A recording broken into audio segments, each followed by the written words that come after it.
राजस्थान में वसुंधरा नहीं तो फिर कौन? दिया कुमारी के नाम की भी हवा हुई कब? क्या सीएम की रेस से बाहर हो गई है दिया? बालकनाथ के साथ एक नया नाम और जुड़ा।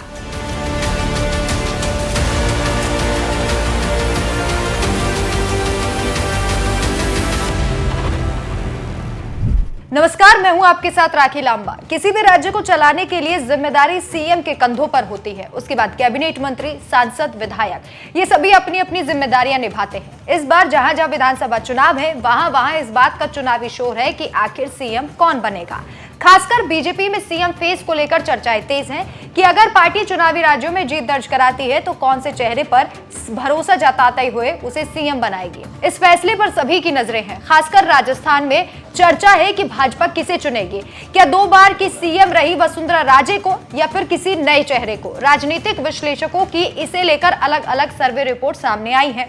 कुछ सर्वे रिपोर्ट कहती हैं कि पूर्व सीएम राजे राज्य में बीजेपी का सबसे बड़ा और अहम चेहरा है। हालांकि सूत्रों के मुताबिक अगर पार्टी 200 सदस्य विधानसभा में स्पष्ट बहुमत पा लेती है तो फैसला केंद्र के हाथ में होता है और केंद्र की अभी राज्य के साथ तल्खी चल रही है। बीते दिनों राज्य को लगातार अनदेखा किया जा रहा था। मंच पर भी कई बार पीएम नरेंद्र मोदी उनसे नजरें चुराते हुए देखे गए, जिसके बाद से यह कहा जाने लगा कि शायद अब पार्टी में सब कुछ ठीक नहीं है। इस अनुमान के अनुसार अब राज्य का तीसरी बार सीएम बनना काफी ज्यादा मुश्किल है, क्योंकि उनके आला कमान के साथ रिश्ते असहज हो चुके हैं।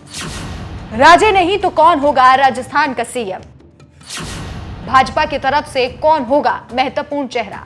राजस्थान में बीजेपी का जीतना जितना आला कमान के लिए खुशखबरी हो सकता है, उतना ही राज्य के लिए ये अच्छे संकेत नहीं होंगे। कैसे? क्योंकि माना जा रहा है कि वसुंधरा राजे को भाजपा आला कमान ने दरकिनार किया है और ये चुनाव उनके चेहरे पर नहीं लड़ा जा सकता। दूसरी तरफ अगर भाजपा को कड़े मुकाबले में मामूली बहुमत मिलता है तो पार्टी उन्हें आगे कर सकती है। सूत्रों के हवाले से यह खबर है कि आगे भी बीजेपी नेतृत्व में वसुंधरा राजे से निपटने के लिए पूरे तरीके से आलाकमान आश्वस्त है और चुनावी प्रचार में भी वसुंधरा को खासी तवज्जो नहीं दी गई है। सूत्रों के मुताबिक वरिष्ठ नेताओं से कहा गया है कि नेता वसुंधरा राजे को उचित सम्मान दे, लेकिन उनसे निर्देश ना ले। वसुंधरा राजे को उनकी सीट झालरापाटन से टिकट देना उनके समर्थकों को खुश रखने का एक तरीका है। इसके पीछे की यह भी वजह बताई जा रही है कि भाजपा उन्हें उनके निर्वाचन क्षेत्र में उलझाए रखना चाहती है। कहा जा रहा है कि गृह मंत्री और पार्टी के वरिष्ठ नेता अमित शाह राज्य अभियान की बारीकी से निगरानी कर रहे हैं। यह भी कहा जा रहा है कि सीएम पद के लिए बीजेपी किसी ऐसे चेहरे को तलाश कर रही है जिसे सीधे दिल्ली से कंट्रोल किया जा सके। ऐसा बीजेपी वसुंधरा राजे के साथ कतई नहीं कर पाएगी, क्योंकि राजे किसी के सामने झुकने वाली नहीं है और वो अपने हिसाब से अपने मुताबिक काम करती हैं। अब बीजेपी के कंट्रोल से कौन चल सकता है, ये बड़ा सवाल है। और ऐसे में माना जा रहा है कि सीएम रेस में सबसे तेज बाबा बालकनाथ का नाम चल रहा है, जिन्हें तिजारा की विधानसभा सीट से बीजेपी ने उतारा। अपनी ओबीसी पहचान के अलावा बालकनाथ को यूपी के सीएम योगी आदित्यनाथ की तरह देखा जाता है। कहा जा रहा है कि बीजेपी योगी की तरह बालकनाथ के नाम को आगे कर सकती है।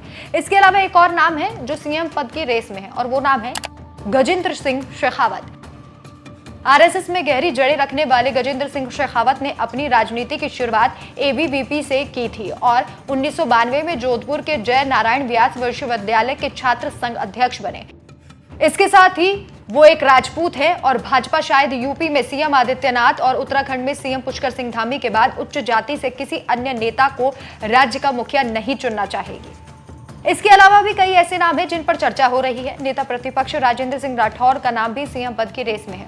हो सकता है कि बीजेपी किसी दलित चेहरे को आगे करे। इसे लेकर अर्जुन राम मेघवाल का नाम भी सामने आ रहा है। हालांकि बीजेपी अपने चौंकाने वाले फैसलों के लिए जानी जाती है। अब देखना होगा कि बीजेपी अगर जीत दर्ज कराती है तो किसका राज तलक होता है। वैसे आपकी क्या राय है? राजस्थान की कमान किसे सौंपनी चाहिए? हमें कमेंट करके जरूर बताएं। नमस्कार।